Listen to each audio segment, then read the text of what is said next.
When I first heard about making a game about Airborne, I honestly thought there's no way this is ever going to work.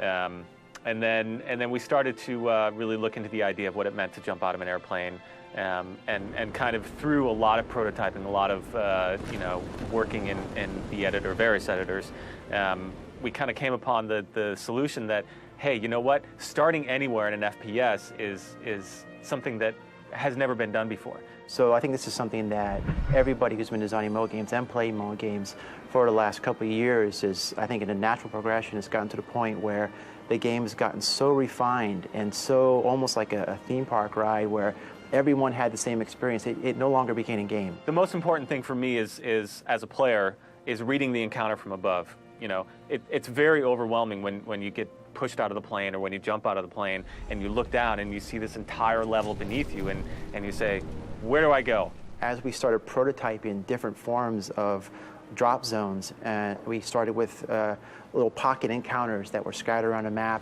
You can't have a completely open space and expect the player to have fun. When you landed in a dead spot, you found yourself hiking a ways to get somewhere. So that evolved into a more hub and sector form of level design that it's very apparent to the player when he's in the parachute coming down. You can look around the map and you can see distinct zones and areas and battle lines, and from there you can make educated choices about how you want to land and how you want to engage. As a gamer, you know, we want the game to tell us where we're supposed to go, but we also want the freedom to go wherever we want. So we realized from early on that we had to read the map from above. We had to be able to see where the safe areas were. You can see the battles, you can see the explosions, you can see the tracers on the way down. So if you look from your parachute, you can see strong sectored engagements throughout the map, and you're like, okay, I'm not going to land in the middle of this because I'm just not in the mood to deal with that right now, and I'm going to land up on this high pedestal and pick off enemies from that point because I can see that high pedestal is there, I can see it's near a good fight, and I can take advantage of that. And that's what we do, so the map should read. The first time we actually started landing on rooftops and taking out guys from above and really using the verticality of the space, that's when I was like, okay, you know, we kind of hit upon something here. This is going to be something special, something fun to work on. You know, as soon as we got to that point, it was like, okay, let's make this great.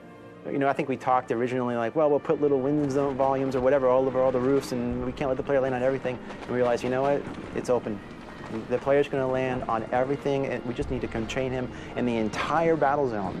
But inside there, everything's game, right? On your way down, you know, as you get faster, as you're going down, it gets more and more difficult to find that, you know, pinpoint spot to hit. The important thing and the real task for the designer here is to provide a lot of meaningful places for the player to land all around the environment, and then hopefully there's enough authoring in the environment, enough interest in the environment that the player will come up with his own interesting landing positions and his own interesting sort of assaults on certain attacks.